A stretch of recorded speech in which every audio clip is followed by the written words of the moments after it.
Well, good evening. Welcome to the Church Girl. My name is Susan Makula. Nkwaniriza nnyo olunaku olulala lwakusatu buli lwakusatu ku ssaawa 4 ez'ekiro tukutuusaako programu yaffe The Church Girl.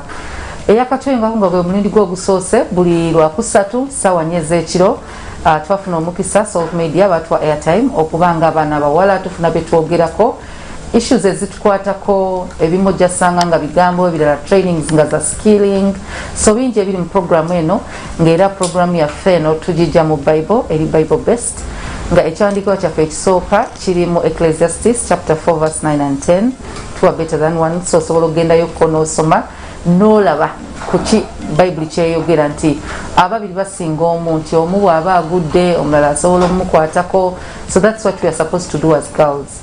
Bagament, if you cannot fix a fellow woman's crown, better no sirika than yokubanga ogenda oyogera omuwala wati abadde kino.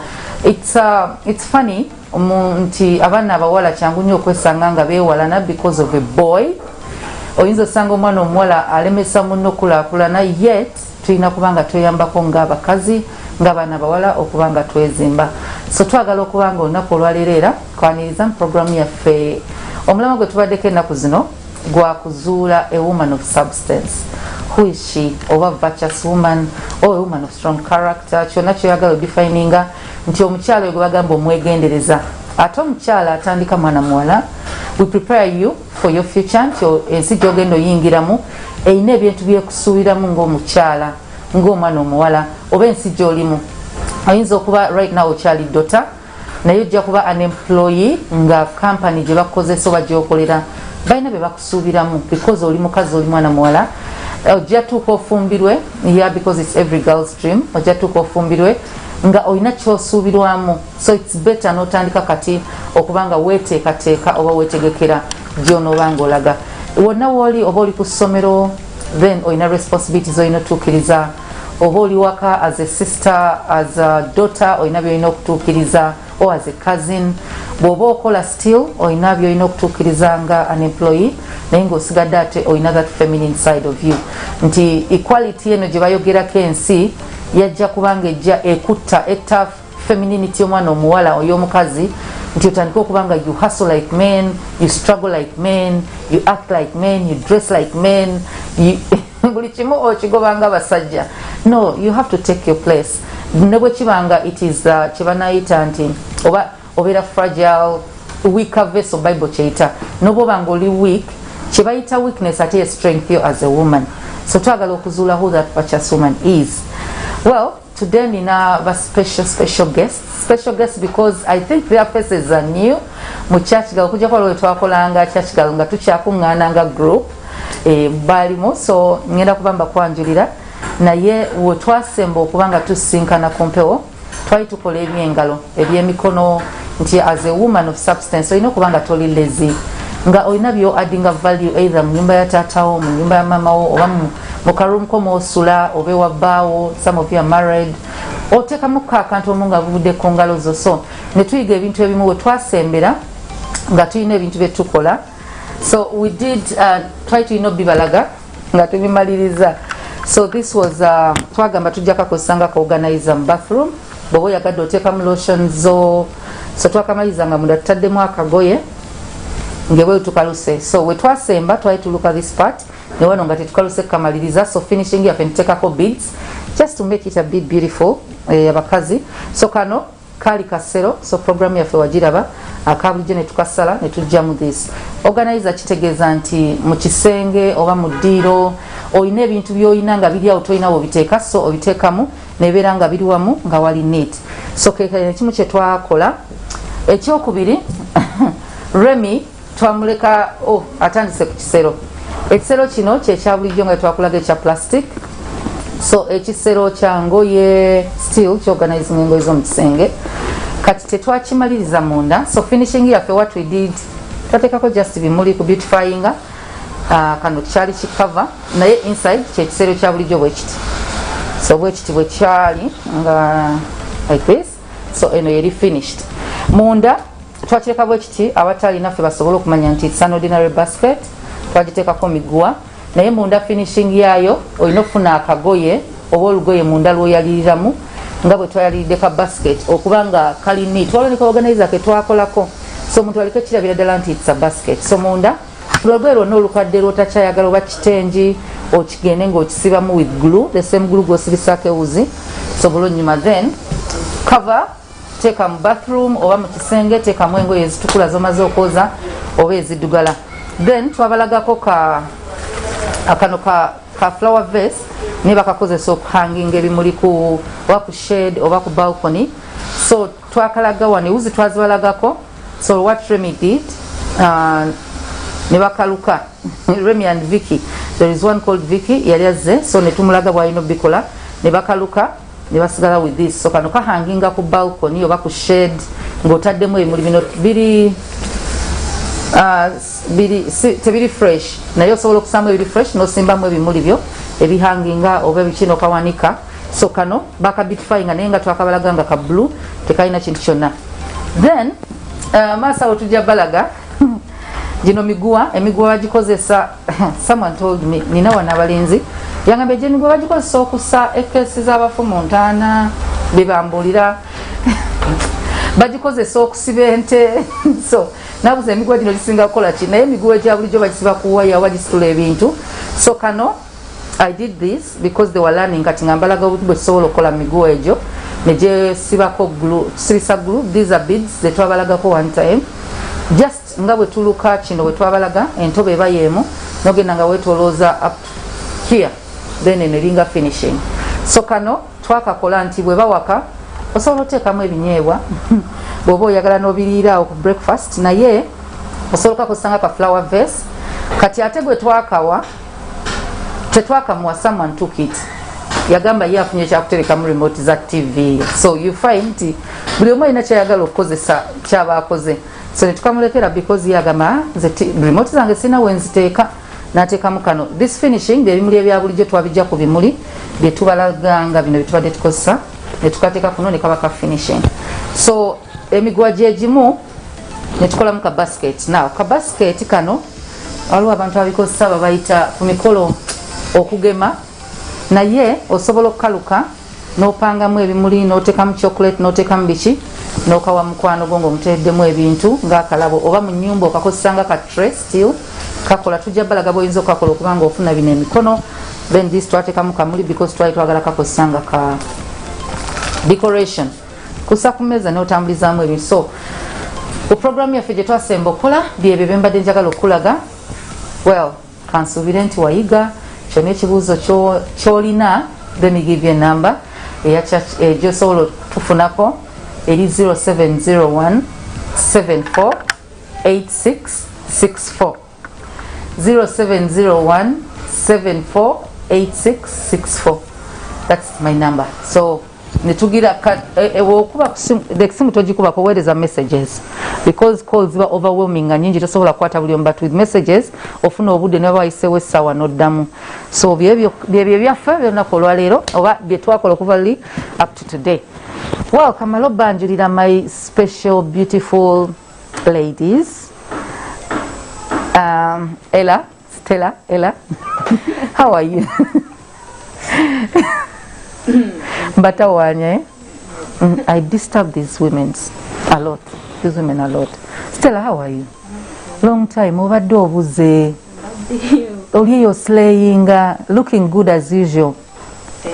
Ekyewunyisa ku Stella yali yenkana Denise.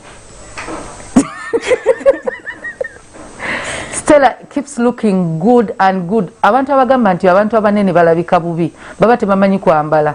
Kubanga oyinza osanga omuntu omunene n'ayambala nga ayina emipiira muneena oyo taba munene just waliwo nayagala yambala obuntu bwa Denise bwayambala. But this woman knows how to organize herself. Nagira naye tonamusanko ng'ali mu jean. My dear, bwe nagamba nti she's a Nalongo, you all scream. Tujja kuddamu. Ali, how are you? Abalenzi bali batya? You are one of the proud Nalongos bemmanyi. Namugambye nkuyita Nalongo bankuyita Sanagamba ndi Nalongo.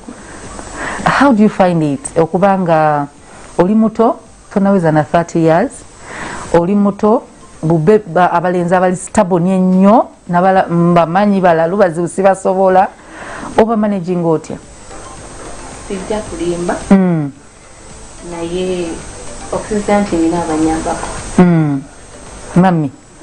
Oh, wow. Kati awo nabamanyira olunzoga naye bo bali stubborn. Era bali stubborn nomenya okwekaabya. Aha. Nogamba oba obampe. Bandeetere. Obeera emirembe gyonna bakaabire nogamba. Ng'ate bali babiri. Wakikola otya nga bubebe? Bali bubebe. Bafuna challenges nyingi. Bayite bakaaba nnyo kutawaanya. Bakaabye bukulu.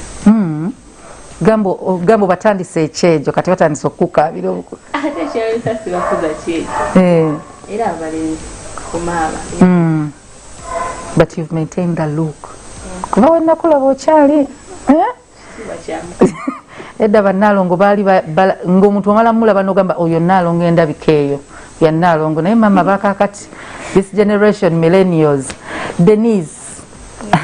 Kati erinnya lya Denise eryokubiri she's Alikar. Aliker. R nino gipronouncing Aliker. Aliker. Nze nkuyita Laika kubanga kyenyanguyira. I'm okay with it. Very fine. Oyinayo abantu nga nze ng'erinnya lyo baalikyusa banji. Bampita Malayika. So nali waayo. Oli waayo buli omu yakwayita ekyayagala. Erinnya litegeeza ki? My God, linnya lya luzungu lya kika? Linnya lya kika Aman Aluleti. Lya kika? Yes. Nga ddungi bwe lityo. Singa mbuuza nnaalongo ery'ekika oyinza owulira wano mu Kampala okuzibu. You are Anna Rule. Yeah, from Zombo. From Zombo. Ogamba otya? Praise God. Ulira Kampala. Kampala. Praise God. Bakyogera batya mu Arule? Kizibu. Ate how are you? Chileke. Erio Mabel. Erio Mabel. Oh. Kati kanzire no praise God mu lulimi lwo Stella bagiyita batya? Bakyogera batya? Mukama asiimwe. Ankole Toro Bunyoro Ankole. Oh, ewaffe tugamba Yesu yeebazibwe. Yesu yeebazibwe baddiya. Mugamba mutya Denise obadde otya mu COVID ebyaliwo byonna as a girl wafunako challenges omwana omuwala? Basically me COVID it's been God's grace and sijifunye mbuzibu. It's been moving fairly, I can say. Yeah, because in COVID I managed to graduate. Nasembako graduation yali mu COVID. Yes. Wow. So I've been okay. Sustained by grace. Yeah. By grace, no boy. Omanyite mwagala tugamba awali boy mutekawo grace. Sustained by God's grace. Ngalo sustained by a boy. Ebya Stella biwaavu mbuuze mama. Okay, well, thank you for joining us, the Church Girl. Olunaku lwaleero twagala kubanga twogera ku a woman of substance. Muli bawala mukyali bato, kino kinalongo naye kito kizibu nkisinga obukulu, simanyi bakyansa okuzaala abalongo. Anyway, tebyali byampaka naye yansooka. Anyway, so twagala kwogera ku a girl of substance. Mbadde mba followinga because mbeera ndaba abawala bangi era ne gye tutambulira osanga abantu bangi. Why are you the way you are? Lwaki you're different, you dress smartly, you look good. Abamu basoma ne ba dropping out nga muto Denise nti ki ekyakuuma kansooke nzire kukwe nti ki ekyakuyambako okubanga kikuuma. We thank God he did provide ekisaawe ekiri atukuuma ne waliwo effort ey'omuntu okuba nti otuuka n'omaliriza okusoma ne bw'oba tomaliriza kusoma ne waliwo distance omuwala n'asigala n'ekitiibwa kye nga tetukulaba nga bagamba nti laba omuwala oyo bwe yeeyisa. So ki ekyakuuma? Kale mami nze kyenyinza okugamba ekyankuuma just like the way our mummy Madam Susan mulaba the way you carry yourself and the fact that we are born again. So I don't represent me, but I represent the Christ in me. So before I do something, so kanendowooza ne ngamba omulokole agenda labika ati. You look back n'ogamba kati omuntu agenda kugamba omuwala ono mulokole neraba bwe yeeyisa. So tulina ekitiibwa kya Yesu kyetukuuma nekikuwa engeri gye weeyisaamu, engeri gy'otwala abantu, engeri gy'oyogera n'abantu, kubanga abantu bennyini betusanga betuleeta eno mu kingdom gye tuli. So if I'm a daughter of the Most High, I'm a princess. How if the earthly princesses balina engeri gye beeyisa kubanga mwana wa kabaka owa ku nsi, kati nze omwana wa kabaka nina engeri nange gye nina okweyisaamu eweesa Katonda wange ekitiibwa. Stella, ki ekyakuyamba because oyina abaana, oyina bu twins, those handsome boys, naye still before that nga oyina omuwala go portrayinga nga oyina bwe weeyisa, still nomala okuzaala okyatwala ekintu kyekimu nti tetunakulabako nga Stella bagamba mukimanyi oli omuwala bwe yali si bwali anti bagamba yayonooneka. So waliyo yo definition ki ekya keepinga ng'ogamba bannange nina okwekomako wano wenkoma? Na dropping out of school. Okay, first of all, dropping out of school, we are deciding. Yes. Kati, ne from childhood, naina mentality egamba nti omuwala olina okubanga olabika bulungi. You know, abawala fe opportunities zituhitinga all the time. Netegenda kuhitinga nga wena teweetegeera teweemanyi. So n'ekirala mami wange ambuliridde nnyo kale ebisinga ebiri worse ebyo byo otuuka n'ogamba kati nkola church, I know the outcomes. Yes, I got pregnant at a young age. Despite of that, nagamba this won't stop me to get to. You didn't lose yourself. Tewagamba nti kati obulamu bwange buweddeyo bukomye. Yeah, at some point nagamba how will they see me? How will they know? First of all, at school, I was one of the popular people. I can see. I was like, how will my friends hear this? I had joined church. So I can fight this battle. I first lost most of my friends. Ngamba banashtegera. Tewali kyokweka nekitavaayo. Kituufu.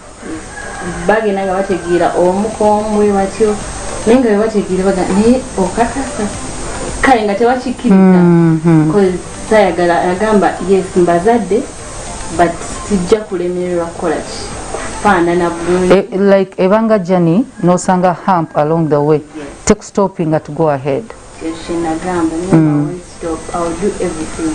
Sijja kwonoonawo wali nti ndabikire ddala because tuli mukwogera ku woman of substance. Ate oyo omukazi si mwangu wakubeera. It's not. Mostly at a young age. Because fena bwala twagala tubeere omukazi nga ali powerful, omukazi nga alabika bulungi. Naye tetwagala behind our look bagambe yalabika bulungi kubanga tumanyi jajja ssente. Kati inze nina challenges nyingi zempitamu naye nga njagala mbeere omukazi nga tebakoma kundaba kungulu. Just kungulu naye monde eyo singa omuntu alwa naawe yeetamwa because abantu abasinga kungulu bwenkulaba ngenda ku appreciatinga nga banange muwala mulungi naye ate bujenkoma okulwa naawe nga nzuula ekisukka beauty yo. Yes. Which is very bad. Kubanga inner person mubi. Kati kiba abawala bangi they have the outer look ng'omulaba n'omujeje ngamba oyo muwala she has a bad heart like that because of her look naye womuwa time. Kati nze I'm fighting to be this woman nga tebakoma kulaba look naye nga balaba omuntu w'omunda nti ayimiridde kale ng'onagamba I can spend with her a full day nemmanya nti omwana setaga kubanga neekwese mu kifaananyi ky'omuntu omulala omulungi ate nga ndi mubi. So kati nze nawulirizanga nnyo ebigambo bya mami kozigangamba ebintu bingi naga kibi nnyo okubanga oli muwala mulungi naye n'ebikola bibi kozi era newoonakola otya bajja kutegeera bagambe ekirungi naye kiri awo ekipapula ekipapula bakikozesa ebintu bingi nnyo abamu bakikozesa toilet paper balala kisibamu sumbuusa balala kati neŋŋamba abawala abato tulaba ebintu bingi nnyo nnyo ninoga that part of fun ngamba kangendi yenfaaki naye at some point ogenda then n'otwalibwayo webati koza bawala bangi balungi naye tebasobola kubeera omukazi oyo ow'ekitiibwa baba balaba kiswazi most especially if we talk about the dressing code oyina kyoyogeddeko I don't know whether you're free to talk about it nti bwafuna olubuto abamu wabafiirwa nga mikwano mami yabeerawo are there people bogamba nti singa tebabeerawo singa osanga nagendera ddala njogera ku mami olunaku wenazuula nti ndi pregnant because omusawo yankebera I don't know why I went to that clinic yali kumpi newaka and that woman was so friendly to mom so nengendayo nangamba kimanyi wali lubuto nagamba nangamba kyekyo by that time wali okyasoma by that time wali okyasoma nenga nkola course alimugamba nkwegayidde nsaba otomugamba kintu kyonna cause my mom is very tough ngamba newakibulya buli bagenda kunziika nga ndimulamu so when I went back home nebaka bwebazi ndi stress tewapakinga kudduka nedda simanyi tewatya kuziika mbeera ojja kwekaza tajja kitegeera so mom was cooking nebamukubira essimu tima neguŋŋamba nsawo akubye because bansindikira message nenkwata essimu naye nga simanyi nga lulinga obunyankole nga tasirimanyi embivaako kati bamukubira nga mpulira omukazi awuuna buwuuni ngali ngamba pedde nembeera mu blanket yange mba ndi awo nampita bulungi nampita Stella jangu nantwaleeyo twayambukangaeyo waggulu kasozi nampedde nfudde mukama nzijja then namana nayogera nangira nenga nabikani ayi kati tayogera nange yali so simple nga mbuuza ebibuuzo nembiddamu mangu nga saagala kubifuna biri oba ekintu kirala naye namala naŋŋamba nti nze nalokoka ne mukazi mulokole era kyonna ekizze ngenda kikkiriza just kyenkusaba tojjaamu lubuto naŋŋamba nze maamawo ekizze ngenda beera naawe from that day nayimiriramu nange natuuka nenga yenfaali era yatuuka naŋŋamba wobeera newaka neweriba luvuddeyo gwetambula ab'okukyalo bakola teyafaayo baboogera ki wasigala oli that daughter wansi namanya nti kati netubeerawo paka ng'ali wali nga tafa nayo kati weyawulira nti balongo ekyalo kyonna nekimanya aba atambula nange balongo nno okusirisa Stella afunidde olubuto waka kati ngali proud ye omwana we yes nti wabawo kino shame naye yagamba ekitiibwa kyange kankisse wali for my daughter natandika obeera proud nti agenda nafuuka jjajja w'abalooka nga kyatayagala Stella abeere depressed mami we love you so much kati awo wenatuuka nefuna confidence ngambe giba gigenze singa siye lwaki nkikubuuziza ezimu ku challenges nga bwogambye nti omukyalo okufuuka that woman of substance si kyangu at times tusanga abantu along the way abatu judginga abatu pullinga back abatu kagambe nti nobwokola ka mistake mbulamu bakizimbulukusa then you give up waliwo abantu kagambe bakulemesa okubeera kyoyagala okubeera so kyenzudde nti wasigala ng'oli w'amaanyi because mommy was there.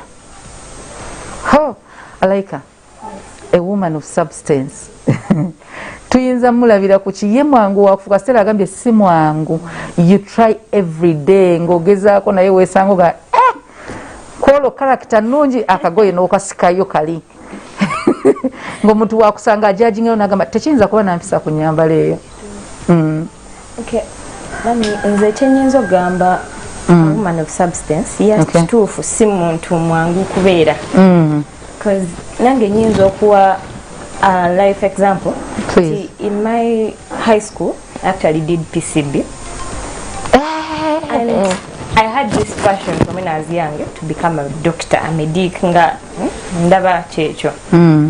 But everything was all fine until the final. Only move back, hey, you know everything is going to be fine. But the results come out and I'm like, okay, so medical doctor aliwa again.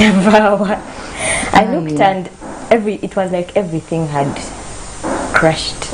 And the woman who I had at the back of my mind that I want to become ngandaba woman of substance at that time, ngandaba muntu career woman, you're working, you're a medic, yes, you're good at what you're doing, and yeah, that was my woman of substance. Because by then I wasn't born again, really.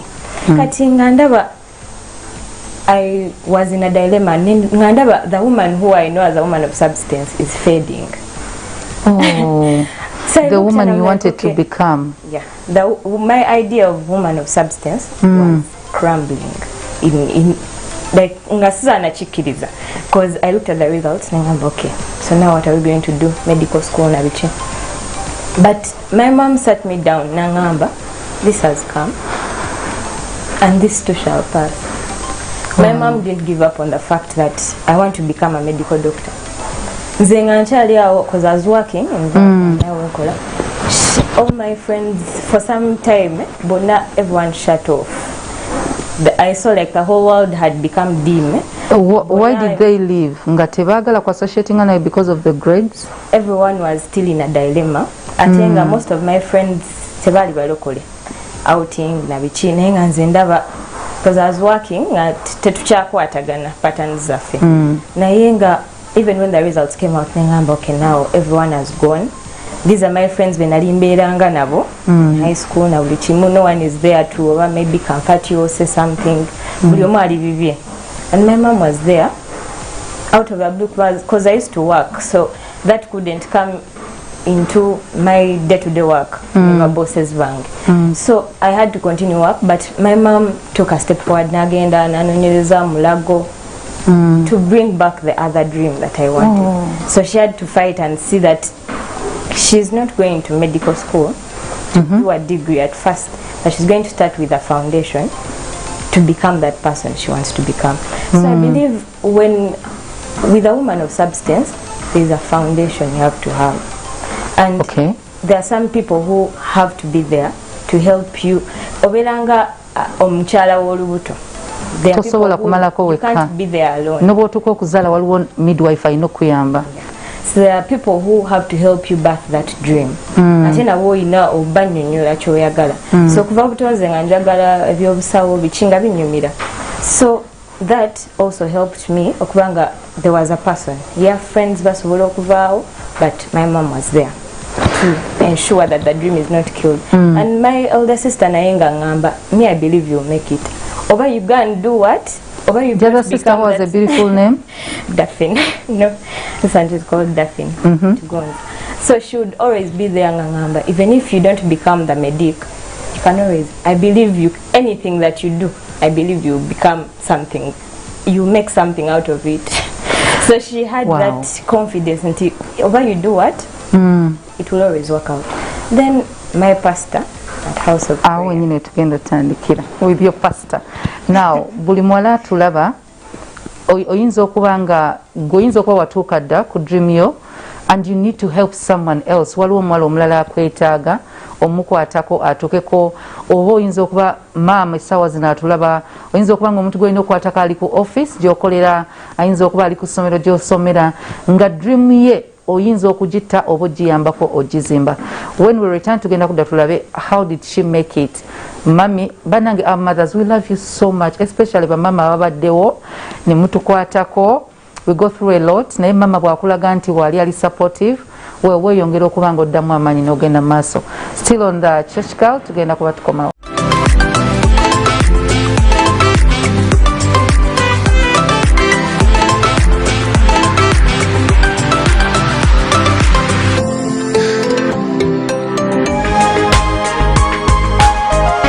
Soul Television, Femunyo. My home, I smile when I think of you, Uganda. My home. My home, I dance when I look at you, Uganda. My home, oh my Uganda. I know with you I'll always stay forever. I know.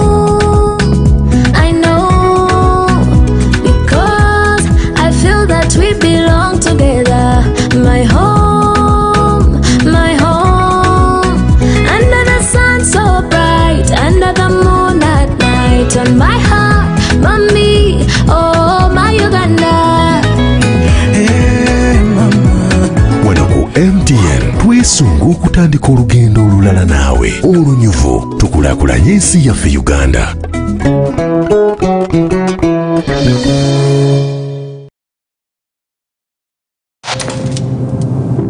I stand as one, but I bring 10,000 stories. Bloodlines running like rivers wild. As I stand firmly in the soil of my origin, I carry the hopes of Africa in my chest. And our defiant elders in my lungs. 10,000 journeys of flesh, heartbeat, voice, breath.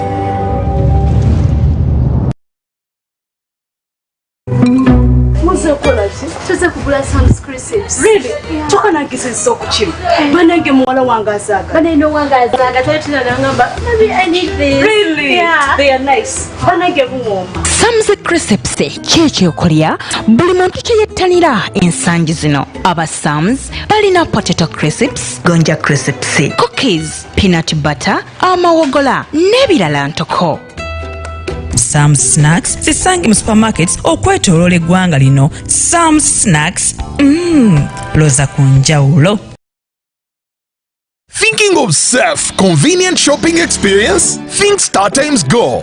Enjoy 10% discount on stay home essential delivered to you safely in the shortest time possible. Make your favorite juice with high-tech blenders. Maintain your grooming standards with first-class shavers and hair clippers. Headphones and speakers for your personal entertainment. Variety of home and personal use products at a very friendly price. That's not all. StarTimes Pay TV customers simply renew your monthly subscription and you will automatically enjoy up to 30% discount on each StarTimes Go product. Tune to StarTimes Go shopping channel 203 on antenna or 002 dish for product details. For orders and safe door-to-door delivery services, please call 0317 117 777. StarTimes Go, with you no matter the situation. Soul Television, Femunyo.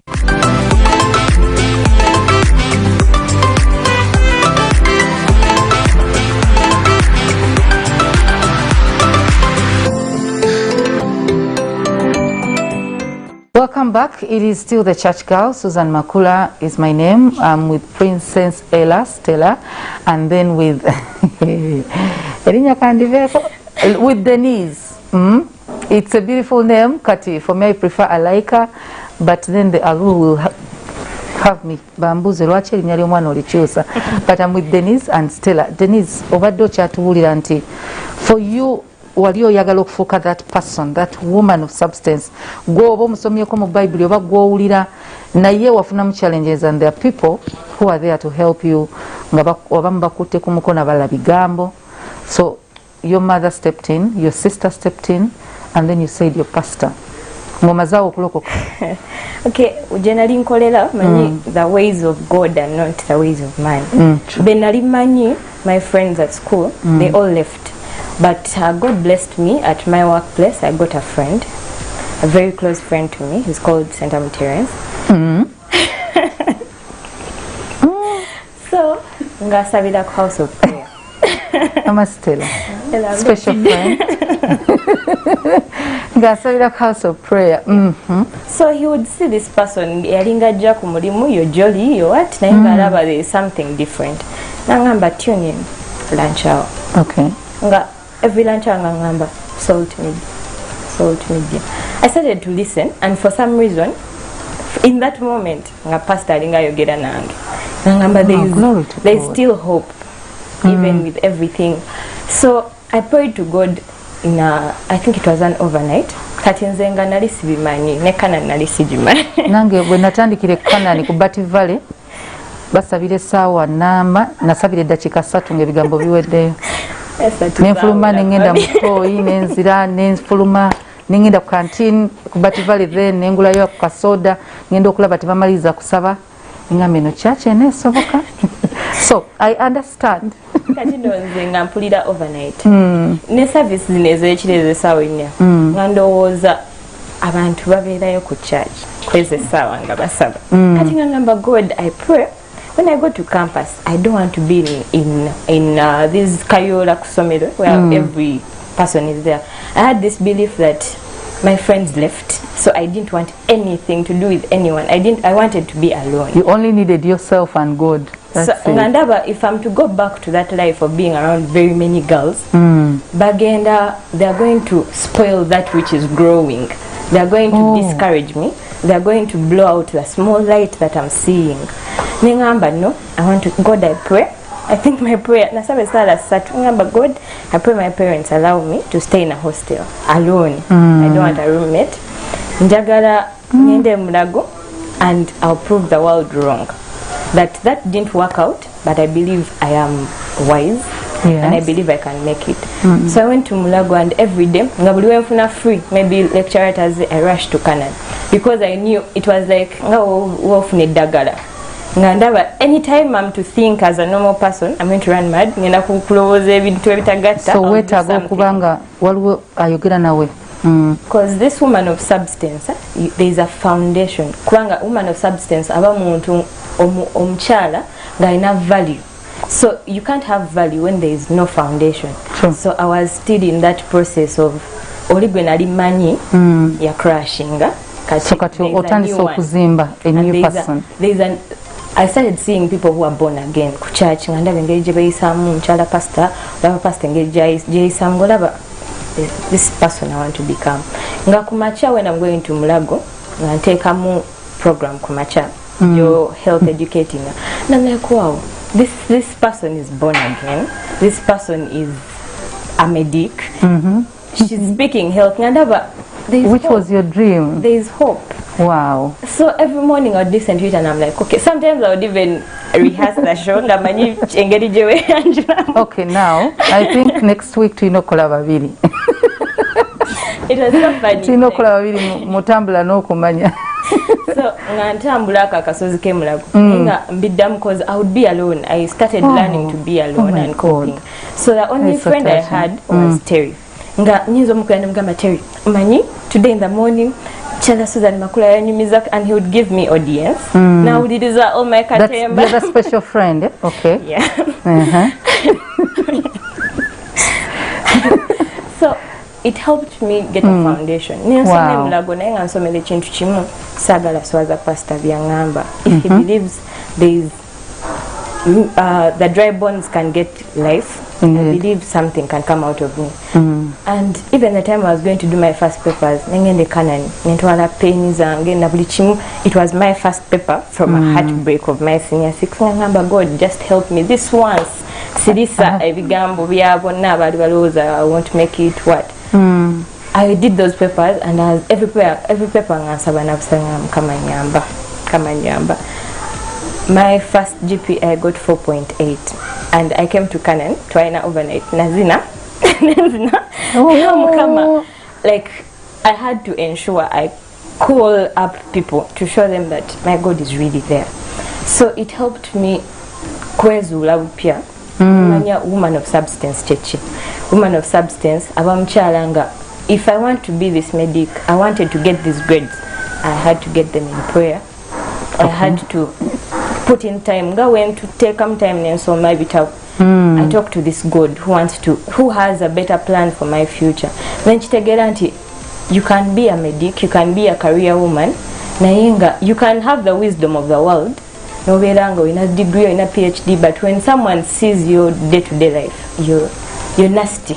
Natasobola beera naawe, tasobola relatinga naawe, bantu bosanga nga abantu abanyuma, abantu abayisa bubi, because alooza yasoma. But when you have the foundation of Christ, ekuyigiriza engeri gye weetwalamu ng'omukyala, you learn to know your worth. Kale tuli in high school nga we club, we do what, nga your worth can be an iPhone. My friends go balaba. Latin is killing women these days. Someone posted and said, please, how much are your lungs so you can buy a phone? Spinal cord, and you're like, this is irreplaceable. Yes. That's their worth. Nga someone is worth iPhone 12. A car, that is your worth. If it is. Nga goyoba kuwadde iPhone 12, you can sell your whole self, your entire dignity. There is nothing left. But when you have this, there's something being in God teaches you that you have much. If God gave his only son for us, in other words, we are more valuable. That is true. Era buli muwala ayina kimanya n'omukazi nti value esooka okulagibwa is Christ's life. Nti omuntu yenna bwe yetta ku lulwo kiraga omuwendo gw'olina. So bw'aba Yesu yafa ku lulwo, then omuwendo gwo guli waggulu nnyo nti Katonda yatula ne mugulu n'ateesa naga kankuweyo because I need to save so and so. Oyogedde ku foundation nti Christ waba yo foundation, ebisigadde obizimbira ku ye eribanga foundation y'ennyumba, nti ekisigadde kyonna ekyambuka paka bw'onoosereka, there has been a foundation which is Christ. Stella, that woman of substance yaluwa tumulaba tutya, tugenda mutegera tutya? Well, katusoke tugenda katono mukumulako tukomawo eddakiika obudde bwo budduka. These ladies are so amazing. Banange nze bamaama mbebaza, but I thank God tukyalina yabawala, because wali abantu abagamba nti wa mu church teri fe tubamanyi, oli nagamba wa tekyali muwala ategeera mu nsi. Let me tell you, you've met the wrong people. Era bw'ogenda mu katale n'ogenda Kaleere ovayo olowooza mu nsi tebatunda washing machines, because ogenze mu kifo kikyamu. Toyinza genda mu club ng'onoonya batatamiira. You can't go to a bar n'ogamba noonya muno omuwala atasobola kutamira. Come on. Bw'oba relating with drunkards, it doesn't mean that teri omuwala atanywa. So I'm going to bring to you women, young women of substance. Ate nabo bagenda tubuulira how they made it, n'ebibayambye nawe tukubuulira engeri gy'oyinza okubeera ng'okifuuka. Tovaawo tukomawo.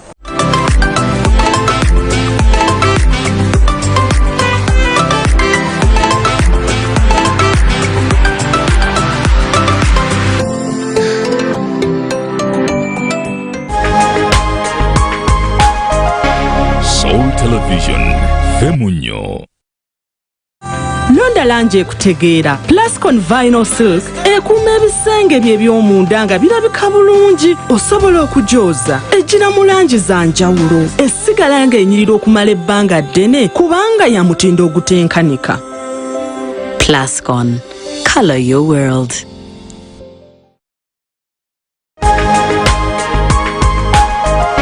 Soul Television Femunyo.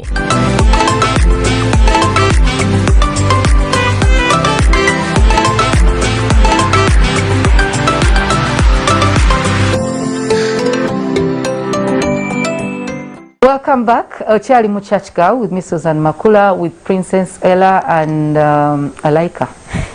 Alaika, yes. She's Alaika Denise. Kampala. When she goes back home, you perfect the name. Stella. Omukyala oyo, that woman of substance, gwe tugamba nti omukyala wa mugaso nga n'omuntu bw'amulaba alina value, adding a value, alabika olina by'obadde oyogerako nti ogezaako naye weekanga ate waliwo ekigaanye, because I want people who are real. Sagala muntu gamba nti you're perfect, I'm perfect. No, we all struggle and hustle every day to be that person we want to be. Kibeera kiti ekizibu, olina kye wasooseeko nti si kyangu. Abaana abasinga abangi tasobola kukkiriza nti if I'm born again I'll have friends.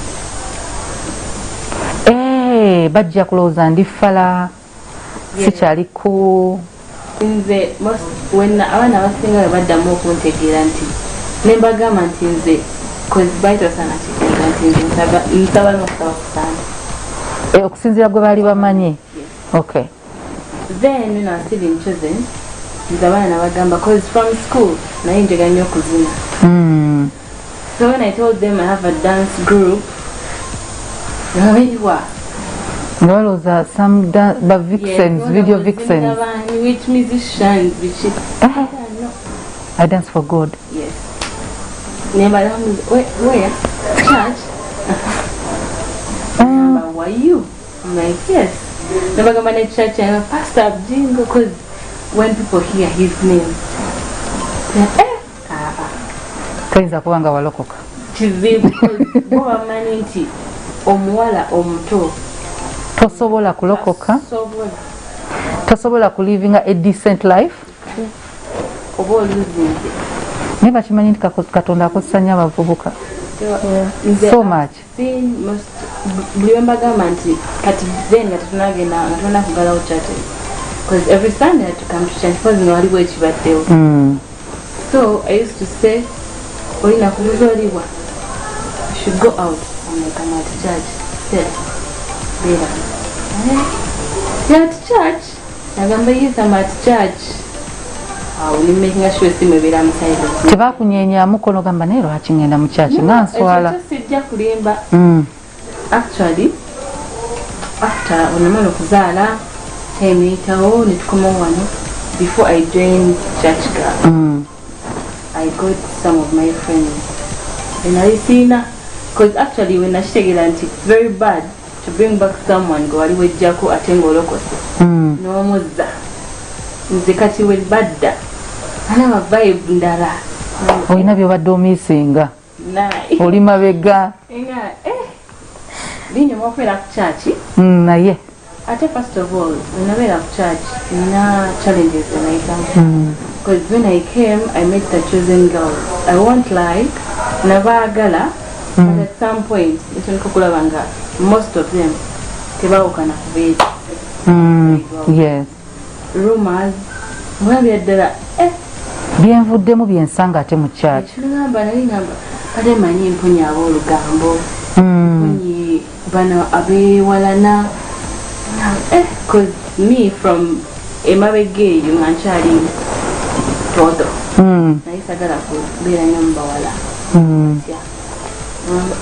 obeera mubawala gambo ntalo bujja kwegamba byonna kobeera nakakapya bajja kaleeta oba okaleefu newankopya ebintu nga bijjawo basajja engamba naye katwenafunamu space nezira kubati ngamba it's all the same bebeeyisa byebiri so lwaki mbeera eyo nga I don't want to miss what we call upload. Noddayo sense togenda ng'oli broke but nengamba nange nokizuula nti it's fun at some point when I entered church girl nagenda okulaba nti actually I was always saying singa nkumeetinga because I've always really when they started talking about you I have to meet this woman nkulabira eyo wala ngambira mutezeni olumpa sababu lya naye nga nkutunuulidde nga bwe tuyita eri emabega kutenda naye saayi nga Harriet Harriet kyakunyumizako kati awe bagenda mu Praise God Africa nga mama they're going to see you on a daily basis. Harriet bakunyumiza jamulaba. So when I met you I don't want to disappoint this woman. Sunday I got the awulire nze sijja kulimba challenges zijja but at some point tukanaga if they hear this because tubikola kiro ensa ne babitegeera kanwane newaba ensi yabwe enyuma naye at some point wobeera wekka omanye mu bulamu buli muntu alina okufunayo abantu ba si kutya fear naye bwogamba naye singa gundi awulira, singa mami awulira, singa pastor, because batukomako waliwo ebintu bye nandiyagadde okukola personally nti maybe one day I'll share with you bwe tunaddamu meeting as girls off camera nti there is a life I had before I became a pastor's wife. There is that life. I would go out with my friends. I go whenever and anywhere. I'll be okay to sit in a band restaurant, though I don't drink naye nsobola otuulawo comfortably nengira. I would move around by my commando and it's okay. Ntuula ku border nengenda it's okay. Now oba kiro oba misana oba oyingidde nnya because you stay alone, then you get this new life. Kati no life empya erina bw'ogamba omwami wange anaagamba atya, what will the church say, what will the church think? Exactly. Then my biggest is called church girl. So ngamba okay, now singa I'm failing in my marriage, what will these girls think? I need to work every day. Nti sinti bajja kunkuba bajja kunkola ki, but these are girls that I need to work with to have a better life. Kati atenze bwengeza ne giving up like that, then wemba sikyayagala kukola bwemba nkera okay, there are times wemba sagala kwambala makeup like now, no makeup ningamba, but if when I don't look good, a new dress, what will these girls think? I have to look good for them. So mbulamu tulina okubamuko n'abantu abatupushinga nogamba I have to go and work because of my kids, I have to do this because of so and so. So thank you. I thank God that I did inspire you. There are times when you sit there and you're like, but am I still useful? Or I'm useless? Anyway, yeah, thank you. Kati nambirawo ngamba church girl first of all, batumanyi nti tuzze tusazeewo ningamba mikono gyange terijja bitegeera, so I need to nga pastor akyogerako kat kusala mikwano ekitagata ja mu ssimu yo because I have a best friend actually simanyi sikyamuyita best friend, I call her sister because at some point nalaba nti she's not a best friend, she deserves to be a sister, but best friend ayina ye ekintu kyenga yali so special nti ye best friend we tasobola kureplacinga oba tasobola kubeerawo nakujudginga nti kati nalabanga a sister mufunamu obimanyi let her be my friend, sagala nkere ku makya nga batuyita fenemy nimwala title mugamba kati ngamba I want to come to church naye mikwano nagimakinga nga amanya ge nayinako agamu I had some ebigambo ebiri ku bo yes but don't judge a book by its cover. Kamba sinka first of all was raining naye nali mutya si mwangu asirikaawo si mwangu wa approachinga yes remember I'll go, so the chance I got when I came here I got to know who I'm in njamusinkira kamanya the friend because nofuna omuwala akwagaliza obeera awo naye nga mulimu kali abatali mu church kale ng'oli ng'omulabira ddala anyumye naawe muli mutima gankali kino so abawala abasinga ye tasobola kubaawo nagamba I can achieve this when I'm called a born again. Yeah, but she must was. Bawulira batya mbonze nsaba nosaba kusande. Ye bawulira batya nti mpulira enjiti. You know, because my phone ain't a social media. So they ever checked one of my friends. Which app is this? And I'm there, Andy. Bakaraza game, Muzachi.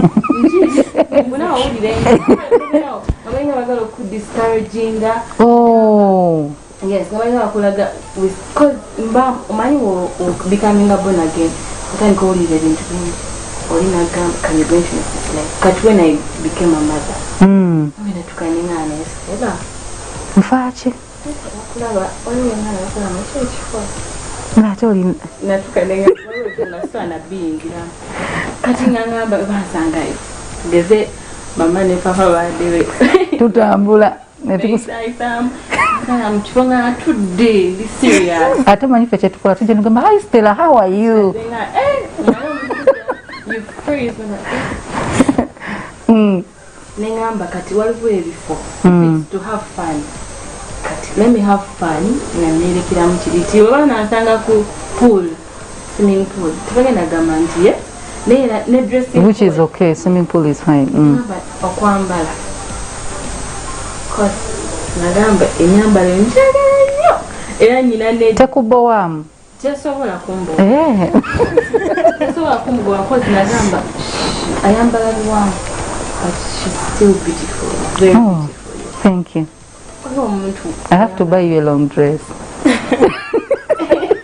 Ndabe nalongo inspired ku church Sunday nalaba enyambala